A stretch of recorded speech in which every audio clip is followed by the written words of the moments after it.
Hey everybody, my name is Bobbie Richardson.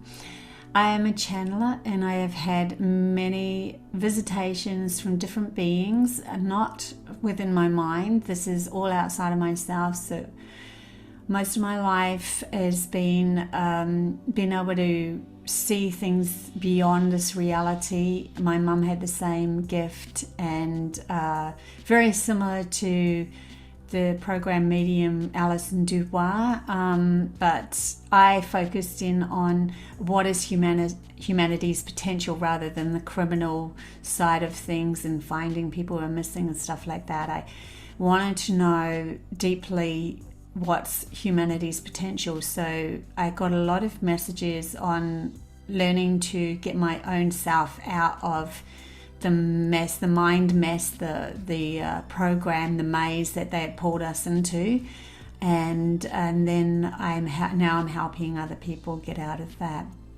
So many of my messages come through either visitations, well, up to I was 50 years old, and now channeling is a big thing, because I trust their energies. I know who I'm talking to through the energy that has introduced itself to me, and that's exactly what happened with this. So I haven't had hardly any channel messages from Thoth or anything like that before, but what happened was I had a dream where I was put in I walked into a lift, and it was green, very green, and there was a man in the lift and he had a tablet. He had a writing on his tablet. It was very important and he wanted to share it with me. So he gave me the tablet. And then further on in the dream I was with people and I knew I had to share it, but I had to be careful how I shared it, who I shared it with. And so that was the dream I woke up from. And then it would have been pretty much the next day or the next day after that, there was a lady who came on YouTube who was just reading out Thoth's emerald tablet, and I clicked on it without even thinking of the dream. And then it sort of gave me a feeling of the dream came in my mind, and I'm like, oh my gosh, this is the emerald tablets. The lift was green. There was a person that held a tablet that gave it to me, and here she is reading this thing off. So when she was reading it, automatically it was like the words were changing into modern language, and I was getting these downloads of how to interpret that language into more of a modern language for everybody to hear the wisdom of the emerald tablets. So the tablet that was being spoken of, and the one that I tripped up over, was the second one, and that's when all this information started to pour out of me through just listening to the words that was spoken by this lovely lady on the internet. I think her name was Britannia. And this is what I got from it. So let's listen to that video now.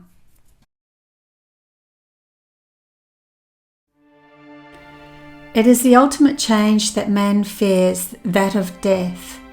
But death is not an absolute, as the soul is what carries the wisdom of life, and so the soul carries on and continues to grow ever upwards towards the light, that of love, of oneness, through many incarnations, of knowing that one is all, and all can create the path of life within the separation of the avatar or body, that within this illusion of separation, oneness, God, source energy can exist, while asleep in the avatars of humans, seeking a new experience, a new adventure, moving into learning once again how to be that of light, of God.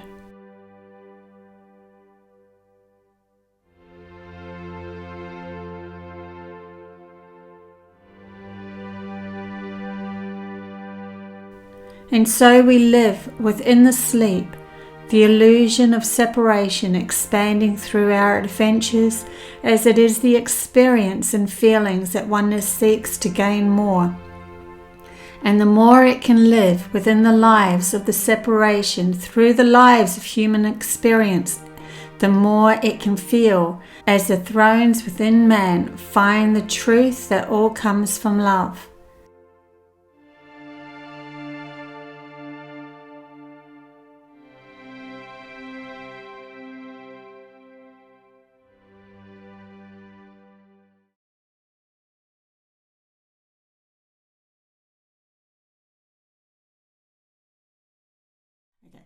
I will read out the translation, this translation of the second emerald tablet by Thoth is translated by Doreal.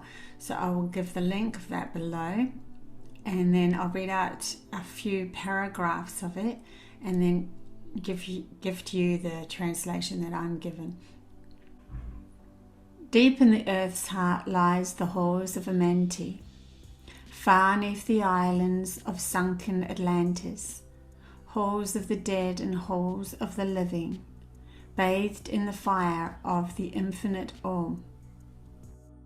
So within Gaia herself, within Earth, she holds all knowledge, all awareness of all of the souls, all of the experiences that has happened on her, because it is part of her. So there is, they would call them the halls of the dead and the halls of the living, because it's easier for our logical brain to put it into a perspective of an actual compartmentalized place. But it's actually a vibration, like almost like a neuron path of Gaia, where she holds all information of who has died, who has lived, their lives, everything about them. And this, they say, is far beneath the islands of the sunken Atlantis, because Atlantis knew about those halls. They knew about the halls of Amenti, the frequency within Gaia herself that held that vibration. When I personally went to the center of Gaia, I became a pillar of light and represented humanity in that moment. And that was just before the hoo-ha hit on Gaia in 2020, 28th of March. So they were showing me that there was like a light vibration that was holding the wisdom and of all that is dead and all that has lived. Far in the past time, lost in space-time, the children of the light looked down on the world, seeing the children of men in their bondage, bound by the force that came from beyond. Knew they that only by freedom from bondage could man ever rise from the earth to the sun. So there's children of the light are those that are seeing Gaia from outside her perspective, and they could see the halls of Amenti and all the living and the dead, because they're coming from a frequency that's conducive to Gaia's soul.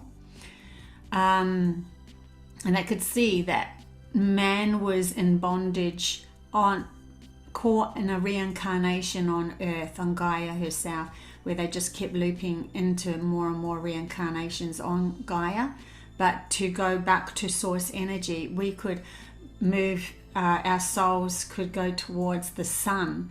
And the sun was told to me by Palladians many years ago that it was like a portal to source energy, to God itself, and that whenever source energy, God, the infinite all, wanted to change a frequency, it would shift the sun's frequency, and then that frequency would hit Earth, and then everyone on Gaia would evolve into a different, a more expansive scenario of themselves. They become more aware of who they are.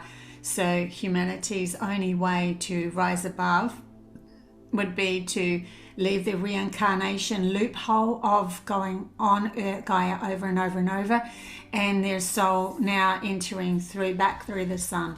When my youngest daughter was only about 5 years old, she went to school and she drew a picture, and she said we both came via the sun. So we both come straight from source energy itself to help guide humanity. So that's what that means as far as I'm concerned. This is only my interpretation of this, but this is what I'm being fed through, I feel channeled through by Thoth itself, to just give you an explanation on what this is all about. Down they descended and created bodies, taking the semblance of man as their own. The masters of everything said after their forming, we are they who were formed from the space dust, partaking of life from the infinite all, living in the world as children of men, like and yet unlike the children of men. That in itself is talking about the actual awakening that was going to happen on Gaia herself. The children of the light, those that put their hand up to become part of humanity's guides, was their soul would come straight from the space dust, and because the space dust is like out, in an ether, in an etherical manner, light, and then form from space dust into, so their souls would form from space dust into our bodies. We would be born through the human consciousness and experience. So children of the light were born to help guide humanity. So they are born just as everyone else was, through a mother and a father, but their souls had a stronger connection to remembering what source energy is, what their soul is and everything. So they were living like men or like human, but they are unlike human, because we're bringing in a whole fresh new information, and I feel I am one of those children of the light. That's the reason why I feel so inspired to guide and do the shadow work. It's not always easy to do the shadow work, and to release a lot of judgments and a lot of guilt, a lot of fear, and become, in essence, love and light again myself, so that I can help guide others. Then for a dwelling place far 'neath the earth crust, blasted by great spaces, they by their power, spaces apart from the children of men, surrounded them by forces and power, shielded from harm, they the halls of the dead. Side by side then placed they other spaces, filled them with life and with light from above. Builded they then the halls of Amenti, that they might dwell eternally there, living with the life to eternity's end. So children of the light that came through were placed all around Gaia herself in different families, far apart from each other, to hold, and then we would be the almost like the conduit, becoming the halls of Amenti ourselves, becoming aware of the Akashic records, becoming aware of our soul, doing the work, and also being protected as we go along as well 30 and 2 were there of the children, sons of light, who had come among men, seeking to free from the bondage of darkness those who were bound by the force from beyond. Deep in the halls of life grew a flower, flaming, expanding, driving backward the night. Placed in the center a ray of great potence, life-giving, light-giving, filling with power all who came near it. Placed they around it thrones, 32, placed for each of the children of the light, placed so that they were bathed in the radiance, filled with the life from the eternal light. 30 and 2.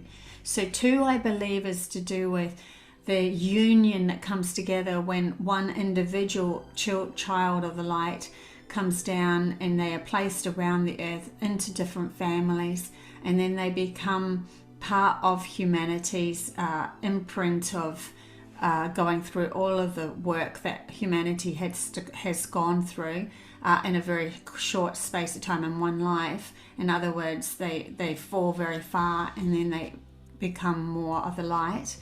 When they get to a certain frequency, they end up magnetizing the partner that they split from through source energy to bring that partnership towards them and magnetize. And when that happens, the partnership is so strong, it becomes 2, and that they end up becoming bathed in radiance and filled with life for the eternal light to be able to come through. So they become, then they will branch out into more community to bring in more of their soul tribe. So 30 could be representing the soul tribe, and 2 represents the union that happens when a light worker, when a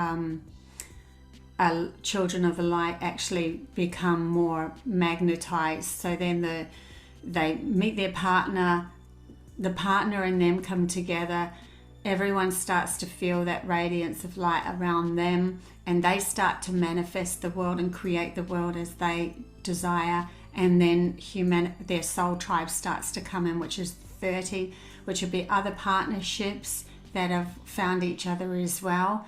And it becomes bigger and bigger, and the community starts to grow. Their time after time placed they their first created bodies, so that they might be filled with the spirit of life. 100 years out of each 1,000 must the life-giving light flame forth on their bodies, quickening, awakening the spirit of life. So that's actually talking about when a light child of the light comes through into an avatar of a human body, they have to go through within one lifetime what humanity has gone through in 1,000 years, so that they can have an understanding and bring forth the flame. There in the circle from aeon to aeon sit the great masters, living a life not known among men. There in the halls of life they lie sleeping, free flows their soul through the bodies of men. So at first they would have just been, as everybody else is, a victim to this life. They would have just been asleep, lying, their souls asleep within themselves, although they would have a stronger connection to their souls and a knowing of what's right and wrong. They would still be considered asleep, just as humanity was, because we cannot help others lift their vibration unless we have a compassionate understanding of what they've gone through. So we have to go through it ourselves. Time after time, while their bodies lie sleeping, incarnate they in the bodies of men, teaching and guiding onward and upward, out of the darkness into the light. So that's self-explanatory of what I've just said. There in the hall of life, filled with their wisdom, known not to the races of man, living forever neath the cold fire of life, sit the children of light. Times there are when they awaken, come from the depth to be the lights among men, infinite they among finite men.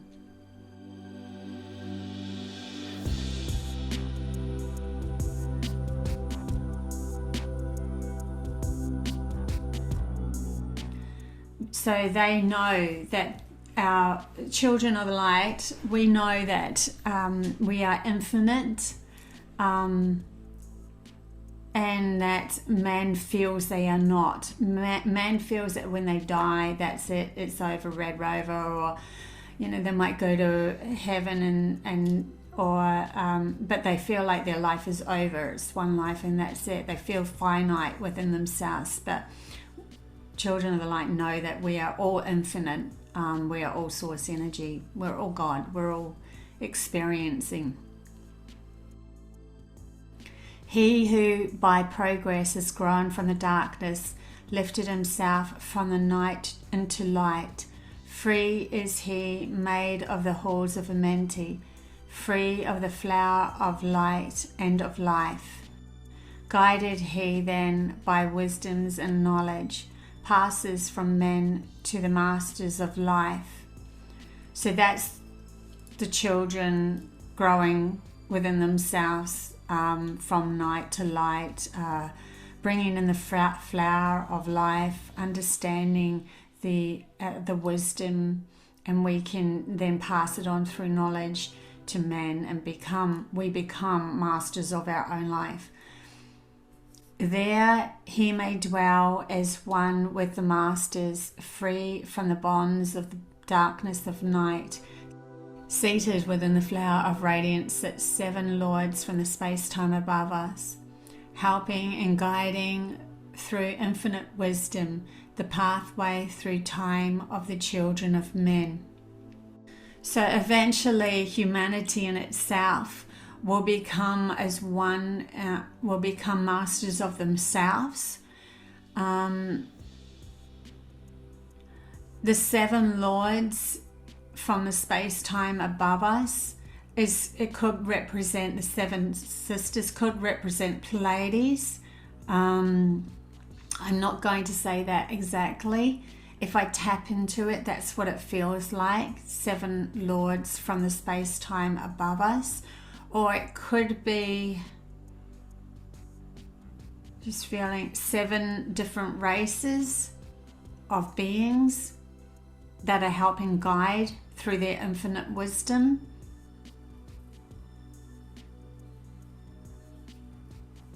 I'm going to leave it at that at the moment. Mighty and strange they, veiled with their power, silent, all-knowing, drawing the life force, different yet one with the children of men, different and yet one with the children of light.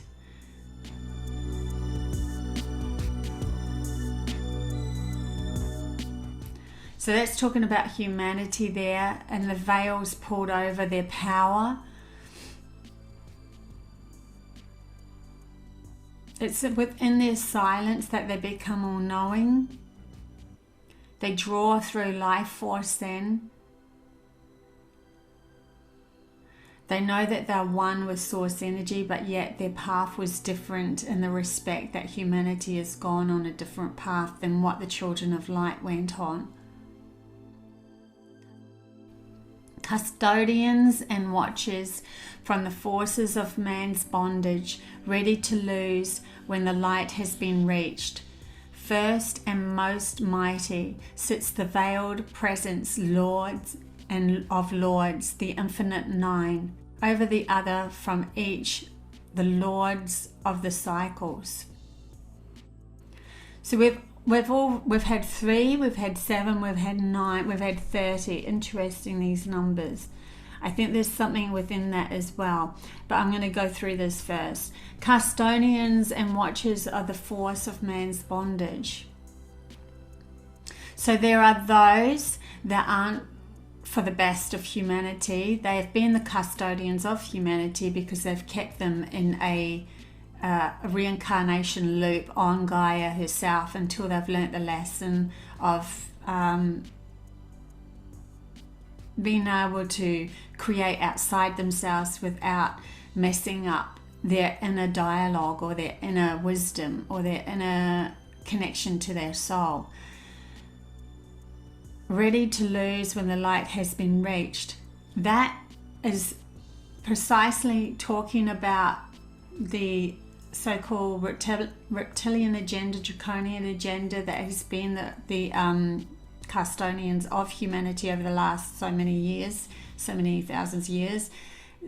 They will let go once humanity's light is reached, once humanity has taken their power back. It will be an automatic thing. It's got nothing to do with us taking them down. It's got to do with humanity building their light up and taking their own power back and saying that yes, we are responsible for our life. Yes, we can do this now.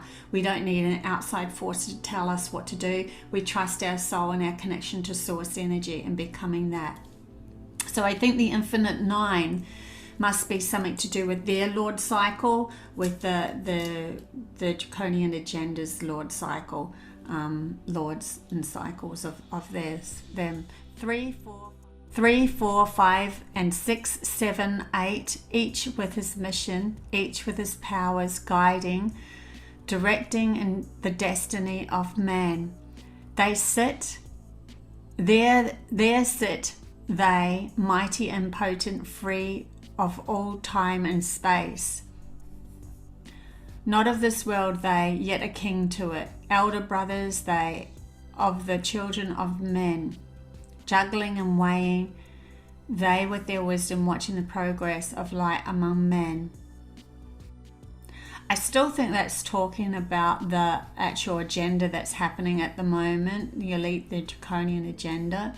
The 3, 4, 5, 6, 7, 8, that each of them has a mission of power, and they are potent. They are doing their own game, creating their own inflictions on Gaia, on humanity until they're watching. So they're judging and they're weighing, and they have wisdom, but they are watching the progress, thinking, they know their time is up once progress is made where humanity becomes light again, becomes, or at least takes their power back again. There before them was I led by the dweller, watched him blend with one from above. Then from he came forth a voice saying, Great art thou, Thoth, among children of men, free henceforth of the halls of Amenti, master of life among children of men. Taste not of death except as thou will it. Drink thou of life to eternity's end. Henceforth forever is life, thine for the taking. Henceforth is death at the call of thy hand. I feel that he actually merged with, well, he didn't merge, he actually met one of the ones that were going to be in charge. This is many thousands of years ago when they started to take power off humanity and bring them into a fear-based scenario when the humanity actually fell. I think that Thoth, came in front of a great powerful one that was of the agenda, the riptoid draconian agenda that was taking over the Anunnakis that were there at that time as well. It could have been one of the Anunnakis actually. And they knew that he was here to still help humanity, but he had to also fold into their agenda because that's the energy it shifted for humanity to be pulled into a veil, pulled up into a blind spot. So they knew though that they wouldn't be able to control him, but he was allowed to walk within them and become certain subjects. Like he became Thoth, but he also became a lot of other beings as well. and he moved through humanity, helping guide us to be able to handle the new lower frequency of life. So they knew that he could die, but it was at his own will. It wasn't at theirs anymore. He was beyond them. And that's where he was, and that is where he wants to take humanity. He wants humanity to recognize that they have that power to go beyond. Dwell here or leave here when thou desireth. Free is Amenti to the Son of Man.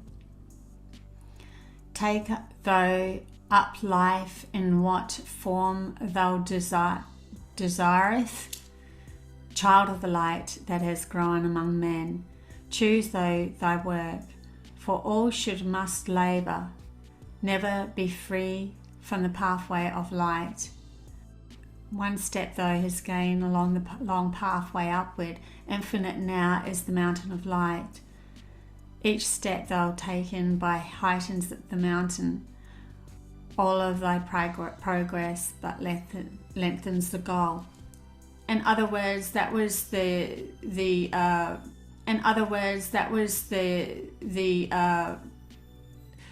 where the pathway of humanity we ended up, because we became under the covenant of the logical beings that were in charge of us.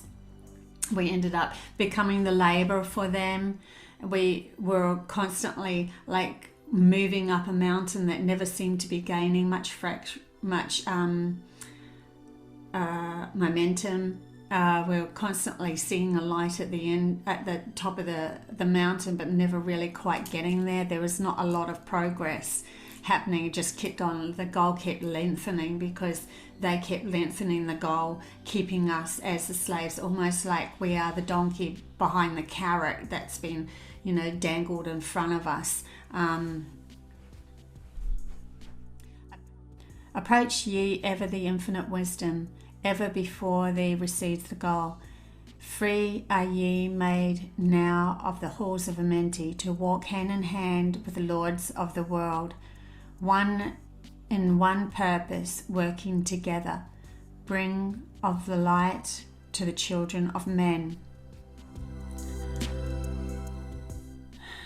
So approach ye ever in the infinite wisdom. He was one that was able to give humanity at least certain goals to go for. He brought in writing, arithmetic, farming, being able to handle the vibration.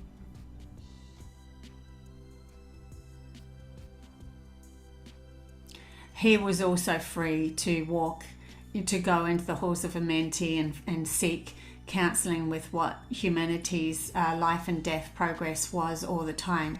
He was doing a lot of work within the halls of Amenti, and he would work together with those that were taking over humanity to still help shed light for humanity. Then from his throne came one of the masters, taking my hand and leading me onward through the halls of the depth hidden land. Led he me through the halls of Amenti, showing the mysteries that are known not to man. Through the dark passage downward he led me into the hall where the dark death, vast as space, lay the great hall before me, veiled by darkness, but yet filled with light. So I believe he came to a place where he was taken to a place of darkness, because in darkness there is nothing, and it was a space of where nothing existed, yet every potential was there. Before me arose a great throne of darkness, veiled on the seated a figure of night. Darker than darkness sat the great figure, dark with the darkness not of the night. Before it then paused the master speaking. the world that brings about life, saying, O Master of Darkness, guide of the way from life unto life, before thee I bring a son of the morning. Touch him not ever with the power of night. Call not his flame into the darkness of night. Know him and see him, one of our brothers. Lift from the darkness into the light. Release thou his flame from its bondage. Free let it flame through the darkness of night. I think that's where Thoth himself was actually becoming a master, and the infinite wisdom of the emptiness of darkness, and recognizing that it is infinite possibilities through the bringing of the light into that darkness and creation. So I think he was being seen as one of the brothers of the light in that moment. Raised then the hand of the figure, forth came a flame that grew clear and bright, rolled back swiftly the curtain of darkness, unveiled the hall from the darkness of night. Then grew in the great space before me, flame after flame from the veil of the night. Uncounted millions leaped they before me, some flaming forth as the flowers of fire. Almost like he was creating this new world within himself and seeing the spews of men coming into creation from his own perspective of source energy himself. So I think that's what that was meaning. Others there were that shed a dim radiance flowing but faintly from out of the night. Others there that were shed in a dim radiance flowing but faintly from out of the night. So amongst all of that, there were those that weren't in line with source energy, and so they were the ones that were flowing but only faintly. So they were in a very separated state of source energy. So you could see everyone in their life and where their energies were.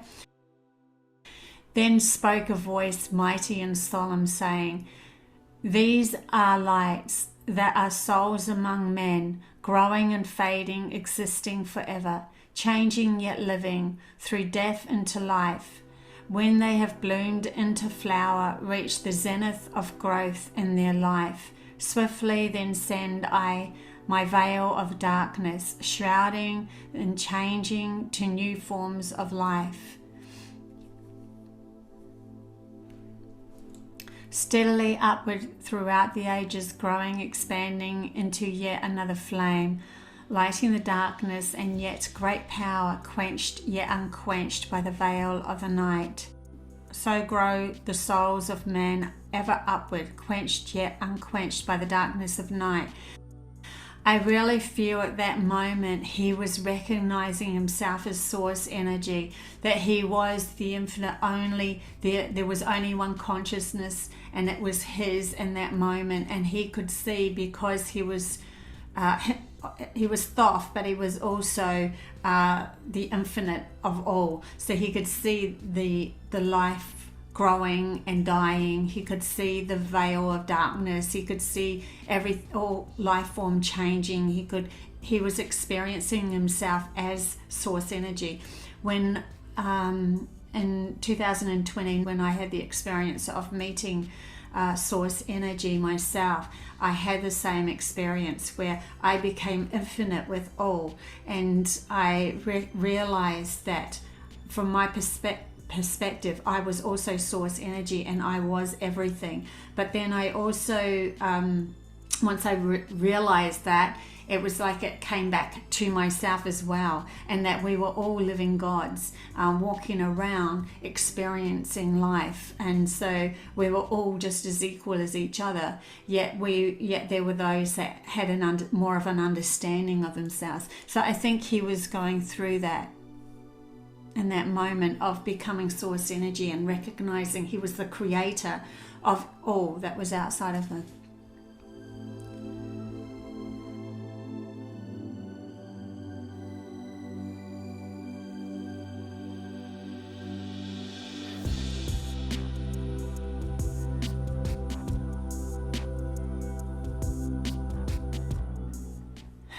I, death, come, and yet I remain not, for life eternal exists in the all. Only the obstacles I in the pathway, quick to be conquered by the infinite light. And that in itself is what humanity is going through now, recognizing that they will never die because they are part of the infinite all, and that the only obstacles we have in our pathway is something that we have created ourselves, and it can be quickly conquered when we realize we are infinite light, that we are source energy, we are the soul. Awaken, O flame that burns ever inward, flame forth and conquer the veil of the night. So that's the awakening that's happening with humanity at the moment too. And he's like going through that experience and writing it down as he goes through it. Then in the midst of the flames and the darkness grew there one that drove forth the night, flaming, expanding, ever brighter, until at last was nothing but light. I really feel he was becoming source energy then. Then spoke my guide, the voice of the master. See your own soul as it grows in the light, free now forever from the Lord of the night. So he was becoming the master and the experience of being Thoth himself, and recognizing free now forever. He would never be seeing life again from because he's had that experience. So you'll see life from a new perspective. Forward he led me through many great spaces, filled with the mysteries of the children of light, mysteries that man may never yet know of until he, too, is the son of the light.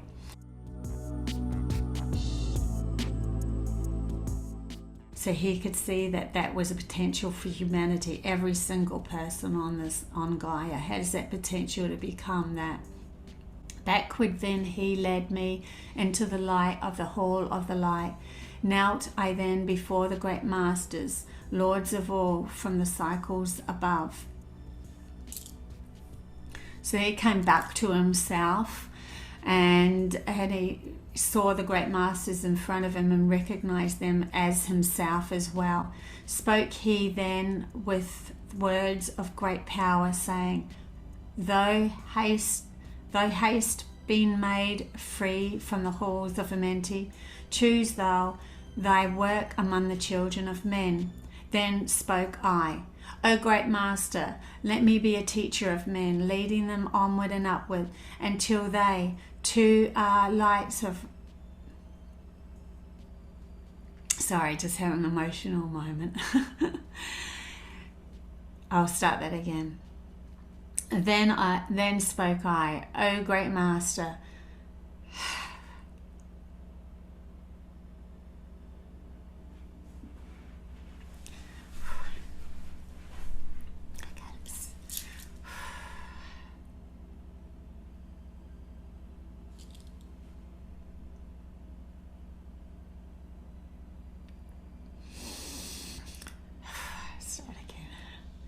Then spoke I, O great master, let me be the teacher of men,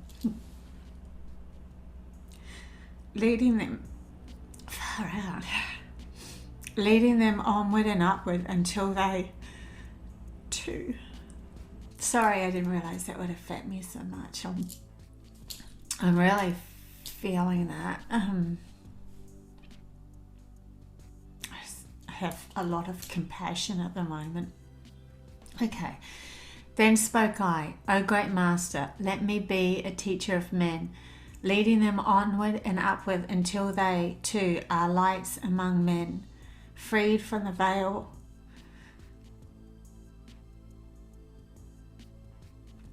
of the night that surrounds them, flaming with light that shall shine among men.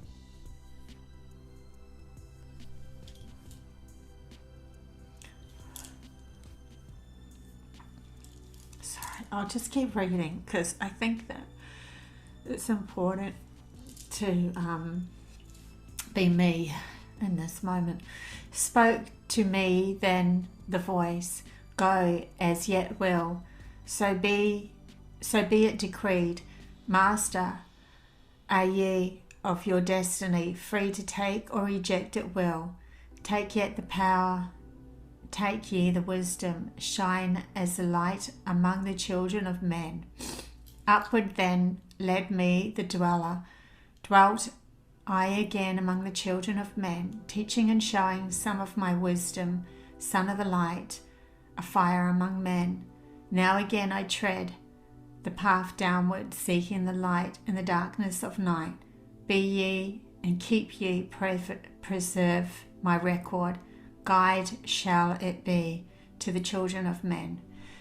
He could have done anything. He could have, taken off to another planet and lived a life of luxury. He could have done whatever he wanted to, had an amazing adventure somewhere else, but he chose to come back to Gaia and become a light himself, to be able to help with some of his wisdom, at least impart some of it onto men, to help them, guide them out of the veil, out of the self-sabotaging, guilt, fear-driven, limited experience that they've been caught in, because man is in a victimized state.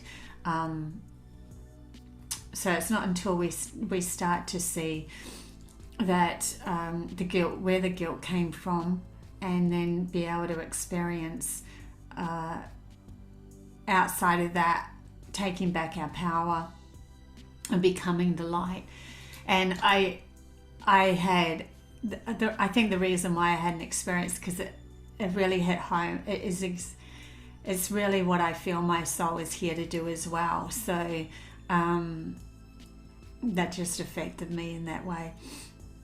But so this is what I believe the Emerald of Thoth second tablet is about.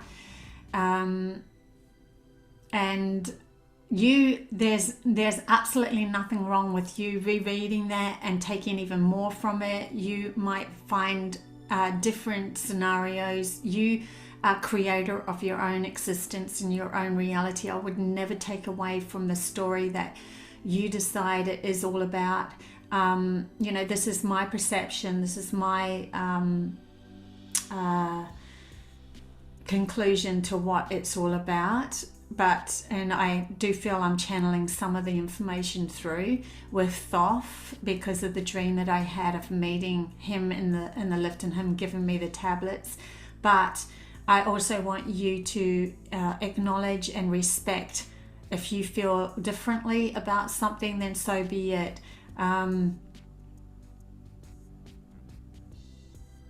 We all have our own experience that we're creating, and the best guide I can give you is that, does it feel good for you to believe or to experience that? Does it make you into a better person? Because then you're at least moving towards the light. The story in itself is just a story. It's how you feel in the end that means the most, because that's what you're living. That's the essence of who you are in this moment. So love and light to you all. Until next time, bye.